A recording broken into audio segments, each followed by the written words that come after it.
Olá pessoal, tudo bem? Então, agora vamos dar início ao nosso módulo número 2 aqui no curso do passo a passo da ação de alimentos. Então, vou compartilhar com você aqui, vamos analisar uma petição inicial juntos e vamos ver como que nós podemos de algum modo adaptar isso para a nossa prática. Então, vocês têm acesso a esse modelo aqui, essas partes em vermelho vocês podem substituir aqui conforme o caso concreto de vocês. Então essa é uma petição inicial que eu já utilizei em casos concretos, tá? Só, claro, óbvio, tirei as informações das partes, mas para que a gente possa entender qual que é a dinâmica, que às vezes a gente pensa que é uma coisa super, hiper, mega complexa, mas não é, tá? Então, nós temos aqui o cabeçalho, então, o excelentíssimo senhor doutor juiz de direito da vara de família da comarca de tal, você vai colocar o nome do município, né? Então, o estado de tal. Então, essa é um possível endereçamento. E aí começa aqui, então, o nome do menor, então, claro, lembrando que é o menor que ajuizará a ação e ele será representado pela sua genitora. Então, ele vai ser representado, né? Então, nesse caso, pela genitora. Então, vai colocar o nome do menor, então, em regra, brasileiro, vai ser solteiro, menor impúber, vai colocar o número da certidão de nascimento. Se o menor já tiver CPF e RG, também pode colocar o CPF e RG, não tem nenhum problema. E aí, nesse ato, vai ser representado pelo nome da mãe lá, que em regra é a mãe que nos procura, né? Então, e aí, a nacionalidade, estado civil, a profissão dela, o RG, CPF, tá? O endereço completo deles. Então, além de tudo isso, é importante que vocês peçam os documentos e digitalizem o RG, CPF, aí se for a certidão de nascimento, digitaliza também. Comprovante de endereço é bom também digitalizar, justamente para comprovar a ideia da competência, né? Então, lembra quando a gente estudou ali no módulo número 1 relacionado a essa ideia da competência? Para que você consiga realmente mostrar qual que é o foro, né, do credor de alimentos, então o foro da criança em regra, né, nesse exemplo que a gente está analisando aqui.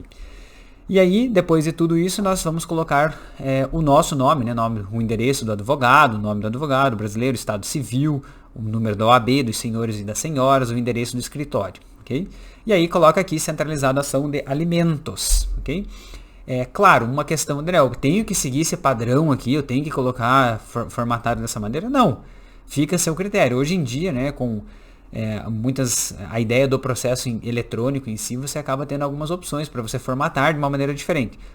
Nós estamos focando aqui no conteúdo, no que é importante. Se você quiser colocar recuado, colocar uma imagem, uma figura, uma cor neutra, sinta-se à vontade, né? Existem inúmeras sugestões aqui que a gente encontra no Instagram, encontra na internet em si, mas, claro, especificamente aqui o nosso objetivo é o conteúdo. Aqui, se vocês reproduzirem esse conteúdo, independentemente de como, se for usando um layout interessante, bonito, mais moderno, sintam-se à vontade. O importante é vocês reproduzirem esse conteúdo aqui, tá? Então, vai colocar lá, então, respeitosamente a presença de Vossa Excelência, propor, então esse é o melhor verbo para utilizar, você vai propor uma ação de alimentos. E vai ser em face, né? E aí o nome do genitor, a nacionalidade, estado civil, né? A profissão dele, né? Em regra difícil, assim, só se a mãe ela já tem algum documento antigo da época que às vezes moraram junto, etc. Ela tem uma cópia do CPF, RG, coloca lá, né? E claro, o endereço do genitor. O que às vezes acontece na prática que é importante todos saberem aqui. Vez ou outra esse genitor, né? Então pode acontecer dele ser usuário de droga, pode ser que ele cada mês ele viva em uma cidade, então às vezes é difícil encontrá-lo. Então aqui não quer dizer que você vai colocar esse endereço e já na primeira tentativa vai achar ele. Pode ser que sim, pode ser que não. Então, por exemplo, eu já tive casos em que o devedor de alimentos, né, o futuro devedor de alimentos que seria, ele era usuário de drogas, então ele não tinha endereço fixo. Então a ideia era mais ou menos tentar dizer onde que mais ou menos ele ficava para que o oficial de justiça pudesse encontrá-lo, né? Então, ele não era assim viciado, 100%, ele tinha até um trabalho, mas ele não ficava em casa, ele morava com o pai e com a mãe e saía, e era super difícil encontrá-lo em casa. Então, a ideia é depender do caso concreto, levar em consideração isso. Vai até, às vezes, até ter um endereço, mas não quer dizer que você vai encontrar ele naquele endereço. E aí outras, né, sugestões que eu faço, baseado em casos que eu já atuei, são relacionadas às vezes, tentar indicar qual que é o telefone da mãe do devedor de alimentos. Então vamos supor assim, o telefone da avó da criança que está pedindo os alimentos, né? Então às vezes você consegue de algum modo encontrar o pai da criança através da avó, do telefone do avô, de um padrasto, de um primo. Então isso ajuda bastante também. E também de alguma forma tentarem ter mais opções que só o endereço. Então número de celular,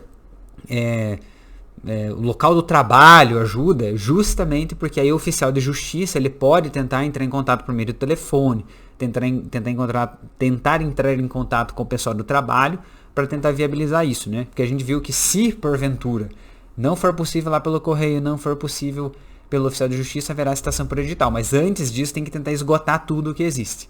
Então são algumas opções aí, caso não dê certo, bata na trave, não conseguimos citar, o endereço inexistente, ele não estava em casa, então o oficial de justiça pode, de algum modo, por meio de telefone, tanto do próprio genitor aqui, né, quanto de familiares dele, o local do trabalho, tentar desvendar e, em último caso, não sendo possível, buscar uma citação por edital. Muito bem, então, descendo mais um pouquinho aqui, a nossa peça ela tem esses pontos preliminares, que a gente vai falar do benefício da justiça gratuita. Então, nós já vimos lá que presume-se realmente que o menor ele é hipossuficiente, que ele necessita, né, dos alimentos.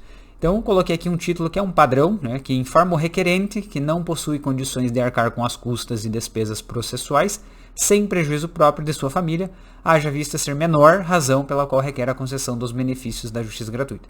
Então, em regra, 99,9% das vezes, esse benefício da justiça gratuita é concedido, né? Vez ou outra, se ela for um menor milionário, e aí, de algum modo, até pode levar em consideração. Então, lembra que se porventura o réu na ação, né, então que vai ser o genitor, ele pode até questionar esses benefícios da justiça gratuita, mas ele vai ter que questionar, porque presume-se que uma vez que seja menor de idade, realmente esses valores eles são presumidos, presumido, né, em si a hipossuficiência. Aí depois vem a questão dos fatos. Então aqui eu coloquei um caso prático que já aconteceu em um dos processos que eu atuo, que é o seguinte: então o requerido e a genitora dos requerentes tiveram um relacionamento amoroso em união estável por aproximadamente 9 anos, né? Dessa união nasceu o fulaninho. Então não precisa ficar narrando por que não deu certo, eles brigaram e não deu não sei o que, etc. Não. O que interessa é falar assim, o fulano teve um relacionamento com a fulana e nasceu o fulaninho. Ponto. Acabou. Essa é a ideia, né? E aí o requerido possui condições financeiras de auxiliar com as despesas dos menores, haja vista ser profissional autônomo. Então, daí você coloca, claro, vai adaptar conforme o seu caso concreto. E aí, assim sendo, objetiva-se com a presente demanda a regularização e formalização dos alimentos em prol dos menores. Então, algo simples, sucinto, porque todo mundo, né, a ideia que a gente sabe é que o processo ele passa a ser célere. Então, vocês sabem, então o juiz recebe, ele vai analisar, olha, fulano teve um filho com fulana, então fulano casou com fulana e nasceu fulaninho, ponto. E aí o fulano tem que pagar pensão pro fulaninho, ele não tá pagando, vamos resolver isso aqui. Basicamente é isso que acontece. Então não precisa ficar colocando e citando o que a doutrina fala e que ano exatamente que fulano conheceu Beltrano e que eles começaram a namorar. Não precisa nada disso. Então basta dizer, olha, o fulano aqui, ele é pai do Beltrano e ele não está pagando pensão pro Beltraninho aqui, né? Então lembra lá que colocando a certidão de nascimento, que é um documento importante, você já consegue comprovar aquela ideia dos alimentos provisórios.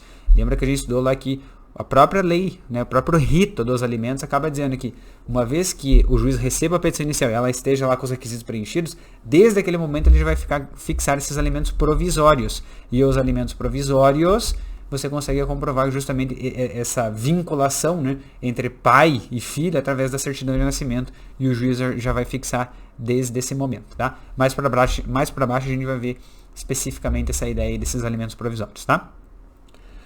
Bom, com relação ao direito, né, a gente tem alguns pontos aqui que são importantes, né? Então, sempre a gente vai ter que falar da guarda. Então, só para a gente lembrar, existem alguns tipos de guarda, né? Então, as mais comuns e que as pessoas confundem é a guarda compartilhada e a guarda alternada. Então, às vezes o nome é meio parecido, gera certa dúvida e é muito comum o cliente na prática ele não entender o que é guarda compartilhada. Então, só para a gente refrescar a memória aqui bem simploriamente. Então, a guarda compartilhada, ela compete a ambos os pais, né? Então, os dois pais são responsáveis pela criança, pela tomada de decisão, em que escola vai estudar, em que dentista que vai levar, que tipo de material escolar que vão comprar, se está doente, em que médico que vai ser levado a criança. Então, essa é a ideia da guarda compartilhada. A guarda alternada, ela não é a regra no direito brasileiro. A guarda alternada é aquela guarda em que, em uma semana, a responsabilidade é do pai, né, perante o direito. Na outra semana, essa responsabilidade é da mãe. Na outra semana, volta para o pai. Na outra para a mãe. Então, essa é a guarda alternada. A guarda compartilhada, ambos os genitores são responsáveis pela criança, mesmo que a residência da criança seja específica com a mãe. Então, a criança mora com a mãe de segunda a sexta, e aí sábado e domingo o pai vai lá e ela vai para casa do pai. Mas a guarda continua sendo compartilhada. Então não confundam guarda compartilhada com essa ideia de a residência principal ser a da mãe e final de semana com o pai. Então é totalmente possível que passe, a residência principal fique com a mãe e o final de semana passe com o pai, por exemplo, e a guarda é compartilhada. Então não confundo, porque a guarda alternada está relacionada à responsabilidade. Então, a ideia da guarda alternada diz o seguinte, ó, essa semana, tudo que acontecer é responsabilidade do pai. Nessa semana, a responsabilidade é da mãe. Na outra, volta para o pai, depois para a mãe. Então, deixar isso bem claro, tá? Então, em regra, no Brasil, o que vai acontecer, o juiz ele sempre vai fixar a guarda de forma compartilhada. Essa é a regra, ok? Só se no caso concreto ele, juiz, perceber que alguma coisa, opa, peraí, nesse caso não pode ser assim, tem que ser daquela forma. Então ele acaba interpretando o caso concreto, mas se for em regra, né, como é o habitual, a guarda sempre é de forma compartilhada. Então, além da guarda compartilhada, além da guarda alternada, existe a guarda unilateral, que é aquela guarda que realmente só vai ficar com ou o pai ou a mãe. Mas aí, nesses casos, são aqueles casos realmente da exceção. Então, vamos supor lá que um pai, né, ele é usuário de droga, ele bebe, fuma, batia na criança. Então, ele não vai poder ficar com a guarda dela. Então, essa guarda compartilhada esquece. Vai ficar só com a mãe. Então, esse é o grande ponto. Até que, futuramente, vamos supor, nesse caso, até a mãe pode pedir que a guarda seja de forma unilateral, pode pedir a revisão da guarda. Mas isso é outra coisa que não tem nada a ver com alimentos aqui. Mas é só para que vocês entendam que existem 3 tipos de guarda: unilateral, a compartilhada e a alternada. A regra é a compartilhada. Ambos os genitores são responsáveis, tá, pela criança. Então, quando a gente for falar da guarda aqui, em regra, né, vai ser assim. Então, vale registrar que os menores residem com a mãe e o genitor os visita sempre que possível. Né? Assim, não há empecilhos para que a guarda possa ser fixada de forma compartilhada, que é a regra, tá? Então, mas eu queria que fosse unilateral. O juiz analisando o caso concreto e vê que não tem briga, não tem ameaça, não tem maltrato, não tem nada disso, o juiz vai fixar de forma compartilhada, né? Então esse é o grande ponto. Então possa ser fixado de forma compartilhada, desde que a residência dos menores permaneça exclusivamente com a mãe, resguardado o direito de visitas do pai. Então, muitas mães elas gostam, né, de pedir assim, não, mas ela vai morar comigo, né, e o pai visita o final de semana, tudo bem, né? Vai morar comigo, o pai até pode vir em busca, fica na casa dele, sábado, domingo, traz de volta. E principalmente quando a criança é novinha, né? Em regra, vai passar a maior parte com a mãe, então o pai vai lá e visita na casa, etc. E esse é o grande ponto aqui com relação à guarda, tá? O direito de visitas é importante que conste lá na petição inicial, porque é um dos requisitos, né, que a própria lei acaba trazendo. Então, requer-se seja regularizado o direito de visitas da seguinte forma: o pai poderá visitar os filhos regularmente, bem como, havendo interesse do genitor, os filhos poderão passar momentos na presença de seu pai em termos a serem ajustados previamente entre genitor aqui, deveria ser, né, entre genitor e genitora, ok? Então, a gente acaba percebendo justamente a importância dessa ideia de fixar as visitas também. Claro, aí você conversa com o cliente, explica a situação, explica essa ideia, olha, é direito do pai, é direito da mãe visitar o filho e a filha. Então, também explica, porque às vezes alguns pais, eles acabam pensando, não, eu odeio o fulano, ele me traiu, ele tinha outra mulher, ela tinha outro marido, sei lá, outro namorado e acabou me traindo, e eu odeio ela e não quero mais saber disso. Então, ajuda o cliente também a entender que uma coisa é a relação que ele tinha, né, com o ex-companheiro, com o ex-marido, ex-esposa, outra coisa é a relação que eles têm com a criança. Então, deixar isso muito bem claro para o cliente, para que ele para que ele possa entender que a ideia é resolver o problema da criança. Esses traumas pessoais e sentimentais que ocorrem entre casais, o que é natural, cada um que se resolva, mas o mais importante aqui é a ideia da criança. Então, não usar a criança como forma de punir a outra pessoa, tá? Então, aqui se explica, olha, as visitas, o que fica melhor? Fica melhor ele ir lá na tua casa visitar o filho de vocês? Ou é melhor ele pegar no final de semana? E um outro ponto importante, explica muito bem, deixa muito bem claro para o cliente esse ponto aqui, que na prática com certeza vai acontecer com vocês, mas explica isso aqui, ó. Olha, cliente, não é qualquer coisinha aqui que a gente vai entrar com um processo já e vai falar com o juiz para ele dar razão para você ou para não sei quem. O importante é, olha, cliente, assim, ó, não é qualquer picuinha, qualquer mimimi que a gente leva lá pro juiz resolver. Vocês são adultos e entre vocês têm que conversar. Porque tem muito cliente, principalmente na segunda-feira, e é isso que acontece, briga no sábado e no domingo, segunda-feira eles se ligam, doutora, fulano não deixou eu pegar minha roupa que eu deixei na casa, fulaninho esse final de semana não deixou eu ver o Beltraninho, doutor, ele falou que é para eu entrar com processo se eu não querer, não sei o quê.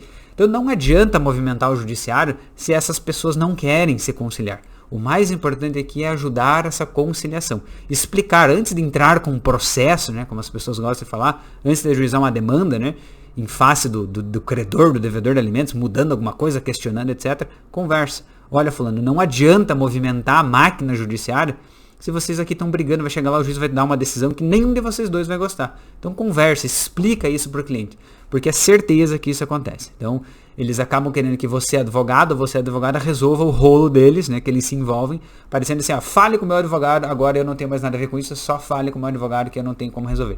Então sempre deixe ciente que é a própria pessoa que vai resolver. Então essa ideia de combinar com o outro, né, combinar com o pai ou com a mãe, né, do filho que eles tiveram junto, é justamente assim, o relacionamento pai e mãe é uma coisa, ex-marido, ex-esposa, ex-companheiro, ex-companheira é outra. Então deixar isso bem claro, né, em que pese ser difícil às vezes, tá? Aí eu coloquei aqui um outro ponto importante com relação aos alimentos, que na presente demanda, a representante dos requerentes, né, do requerente sabe que o requerido trabalha como autônomo, porém desconhece o valor auferido do requerido. Então lembra lá que uma das questões, né, que o juiz ele pode oficiar para que a empresa, né, em que o devedor de alimentos ele trabalha, ele forneça quanto ele ganha, ou que, de certo modo, se ele for funcionário público, a própria repartição, né, fornece esses documentos. Aqui, nesse caso, ele era autônomo, então não tem empresa para oficiar, não tem como você tentar descobrir por meio de ser funcionário público ou não.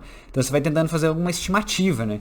Então nesse caso eu conversei com uma parte e ela me falou, então, apenas para trazer ao conhecimento de Vossa Excelência, nos últimos meses o requerido, segundo informações prestadas pela genitora, contribuiu com um montante de R$400 para o auxílio dos menores. Então, naquela época ele deu R$400, se eu não me engano, né, como está aqui. Então era para mais ou menos tentar ter uma ideia. E aí, voltando àqueles pontos que a gente conversou no módulo 1 e também vocês vão analisar lá no módulo número 3 com relação à jurisprudência. A ideia da existência da audiência de conciliação e julgamento é para que o juiz possa escutar tanto o autor, né, ou a representante do autor e o réu, para que o juiz possa ter uma noção na hora de distribuir esses valores aqui. Claro que na maioria das vezes o juiz leva em consideração a quantidade de filhos, né, e mais ou menos como que é a vida do próprio devedor de alimentos e as necessidades das crianças lá do binômio necessidade e possibilidade que a gente viu. Mas o que tem que ficar sempre muito claro aqui é que essa audiência, né, de conciliação e julgamento, ela deve ocorrer para que possa o juiz mais perto do caso identificar realmente a possibilidade e necessidade, né? Então aqui eu coloquei então, assim sendo, liminarmente, requer a fixação dos alimentos provisórios no montante correspondente a 40% de um salário mínimo e que sejam depositados em conta em nome da genitora dos requerentes, né? Eu coloquei os dados bancários, vocês podem também colocar lá. Então aqui, eu fiz esse pedido de 40 salários mínimos porque eu me lembro que nesse caso eram 2 crianças, então o devedor de alimentos ele devia para 2, ele tinha 2 filhos, né? Então a ideia era pedir 40% de um salário mínimo. O que normalmente acontece na prática? Quando o pai, né, ele é autônomo e o juiz leva em consideração, ele trabalha como pedreiro, ele às vezes tem uma profissão que não o remunera muito alto, em regra, se é um filho, o juiz ele fixa 30% do salário mínimo. Só que às vezes pode ser que esse devedor de alimentos ele já tenha filhos de outro relacionamento, então ele já paga uma outra pensão alimentícia. Então o que às vezes acontece? O juiz ele não tem como colocar mais 30%. Então vai dar 60% do rendimento só para pagar a pensão. Então esses 30% o juiz tenta de alguma forma tentar equalizar. Então olha, ele vai pagar agora 15% para um filho e 15% para o outro. Então esse caso assim, ele vai muito mais do fato que é apresentado para vocês, né, do caso concreto em si, para que vocês analisem. Então eu vou dar esse exemplo aqui que eu estou falando nessa aula. Então eram 2 filhos, né, que esse devedor de alimento tinha, então aqui ele não tinha filhos de outro relacionamento, então eu pedi 40% e o juiz quando ele despachou ele deu 35%. Beleza, aí vai do juiz, por isso que é importante, tá, vocês juntarem todo e qualquer documento aqui já logo nesse primeiro momento, quando vocês vão protocolar a petição inicial, para que o juiz ele também possa ter uma ideia do que ele pode fazer, tá? Então não esperar a audiência lá de conciliação e julgamento para aí ver quanto é que vai ser. Então, desde já, tenta munir o juiz para que quando ele vai fixar esses alimentos provisórios, né, ele possa de algum modo, eu vi que ele trabalha com isso, tal, dá mais ou menos para ter essa percepção. Então, esse foi o ponto. Eu pedi 40%, o juiz deu 35% nesse caso, tá? Depois, lá, quando o processo se encerrou, aí o juiz, ele deixou em 40% mesmo. A gente conseguiu explicar aqui 40%, porque eram esses 2 filhos, ele não tinha outro filho de outro relacionamento, então a gente conseguiu deixar nesses 40 aqui. Mas vamos supor lá, se fosse um filho, em regra, nos processos que eu atuo, que é um filho só, o juiz fixa 30% dos rendimentos, né, do devedor de alimentos, ou às vezes 30% do salário mínimo, o juiz leva em consideração o caso concreto. Então, como eu falei, vamos supor que, sei lá, o devedor de alimentos, ele é empreendedor, ele de algum modo, sei lá, ele tem uma fábrica, né, ele é empresário, sei lá, e aí ele ganha, sei lá, 15 mil reais por mês. Você não consegue dizer que ele ganha 15 mil, mas você tem uma ideia baseado, né, nas informações que acontecem no processo. Então você consegue pedir 30% dos rendimentos dele. Então esse é o ponto. Você tem que levar em consideração a possibilidade, lembra o binômio, possibilidade, necessidade. Então a possibilidade, quem vai pagar? O que ele faz da vida? Como é que ele ganha dinheiro? Do que ele sobrevive? E aí você tem uma ideia, vou pedir do salário mínimo ou do rendimento? E aí, claro, o juiz que vai tomar a decisão final, né? Sempre a decisão compete a ele, mas a ideia é que vocês possam fornecer os melhores documentos e provas para que o juiz possa analisar isso da melhor maneira possível. E aí eu coloquei aqui ainda, né, com relação ao direito, que posteriormente a conversão dos alimentos provisórios em definitivos. Então a gente já viu o que é um alimento provisório, um alimento definitivo, então nós vimos aqui, então o juiz vai receber essa petição inicial, preencheu os requisitos? Preencheu, legal. Então o que a gente vai fazer? Pede, olha juiz, fixe esses alimentos provisórios aí, tá? Porque os requisitos estão preenchidos. O juiz vai fixar esses alimentos provisórios e vai mandar citar o devedor, né? E ao final, o juiz vai falar, esses alimentos que eram provisórios, agora eles serão convertidos em definitivos. Então, esse é o grande ponto aqui, tá? Então, coloquei aqui, posteriormente, a conversão dos alimentos provisórios em definitivos em moldes a serem discutidos em audiência após o conhecimento do quanto percebido pelo requerido. Porque lembra que até esse momento ele era autônomo, tinha dado 400 reais, a gente não sabia exatamente quanto que ele recebia. Então, aí vem a parte dos pedidos. Então, diante dos pedidos, né, diante do exposto, requer. Então, vamos dar um enter aqui, porque aí fica melhor. Muito bem. Então, diante do exposto, requer. O deferimento dos benefícios da assistência judiciária gratuita. Então, aquela ideia da juíza gratuita para não pagar as custas, tá? Então, lembra que toda vez que a gente ajuiza uma ação perante o Poder Judiciário, há essa necessidade de pagamento de custas. Então, o nosso grande ponto aqui, sendo beneficiário da assistência judiciária gratuita, ou famosa justiça gratuita, é para que não seja necessário pagar, né, para ajuizar a demanda. Então, faz esse pedido, como a gente falou lá, presume-se que o menor ele é hipossuficiente, então na maioria dos casos ele é deferido, né, o juiz acaba acatando. Aí, o outro pedido, nós temos aqui a intimação do requerido para comparecer em audiência de conciliação e julgamento a ser designada. Então, vai pedir lá que seja intimado o requerido para que ele possa comparecer a essa audiência, né? Então a gente viu que existe a citação e existe a intimação. Então ele vai ser citado no primeiro momento para saber que existe um processo contra ele e depois vai ser intimado para comparecer a essa audiência, né, de conciliação e julgamento, que a gente viu que é um ato único, acontece tudo em um só momento, como nós vimos lá no módulo número 1. Aí nós temos também a intimação do representante do Ministério Público. Por quê? Porque envolve menor, então envolvendo menor, o Ministério Público ele é responsável, ele deve participar também. Outro ponto que também nós colocamos no corpo da petição, que seja deferida a guarda compartilhada, no que se refere aos direitos e deveres em relação ao menor, e a residência fixa com a mãe, resguardado de visitas ao pai nos termos da fundamentação. Então, foi o que foi combinado, né? Claro, no mundo real vocês vão conversar com o cliente ou a cliente de vocês. E o último ponto, a fixação dos elementos provisórios. Por mais que, isso aqui é uma informação importante, que vocês não peçam os elementos provisórios, uma vez preenchidos os requisitos, o juiz vai fixar, tá? Mas é legal colocar aqui, a fixação dos elementos provisórios no montante correspondente a 40% do salário mínimo e que seja depositado lá na conta da genitora, vai colocar lá os dados. Então, além desses documentos que eu falei para vocês, pede lá os dados bancários da genitora para que seja possível, né, depositar na conta dela. E aí, claro, ao final aqui a conversão dos alimentos provisórios em definitivos, né, em moldes a serem debatidos em audiência para tentar entender realmente qual era, na época, o rendimento, né, do autor.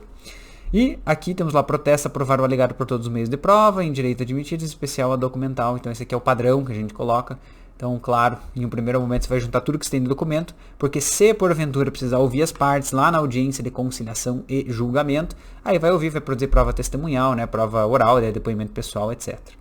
E aí o valor da causa coloquei como 5.280, então, claro, você vai levar em consideração lá o que o próprio Código Civil fala. Então nós vimos lá que em uma ação de alimentos, né, será calculado lá o valor de 12 parcelas. Então você vai pegar quanto que você quer de alimentos, né, então eu quero...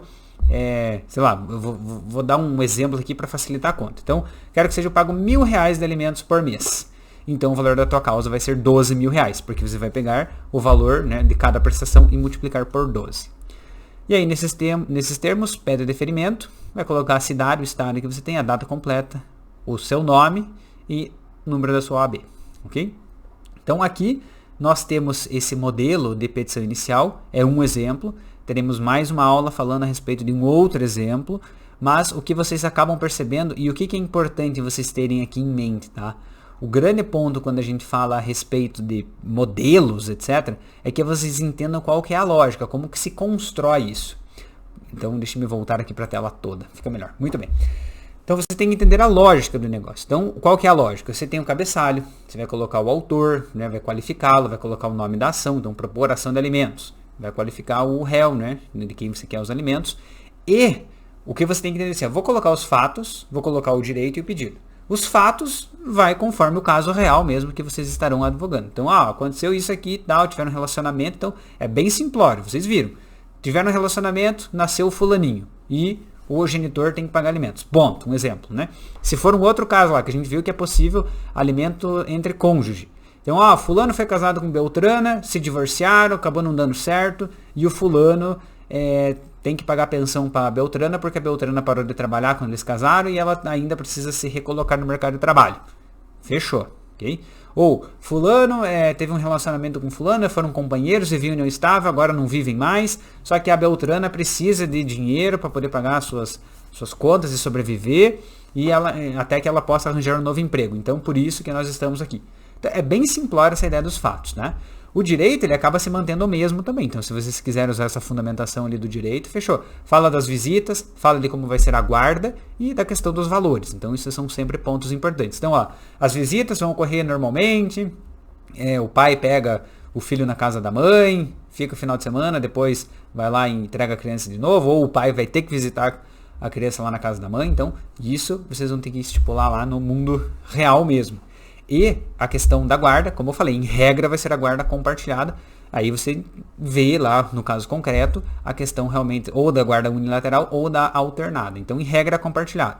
E é o que mais acontece. Então, de todos os processos envolvendo ação de alimentos, né, direito de família em si, a guarda compartilhada foi a que mais aconteceu mesmo, tá?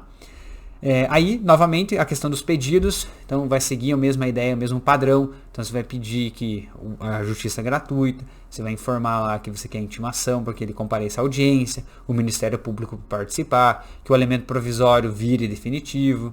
Então, esses são os pontos mais importantes aqui. E, claro, informa lá os dados para que ocorra o pagamento, né? Então, isso é o mais importante.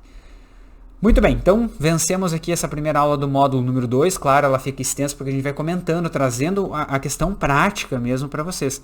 Porque o mais importante aqui é dividir experiências do dia a dia. Dizer como que essas questões teóricas que a gente viu ali no módulo número 1, como que eles realmente funcionam aqui.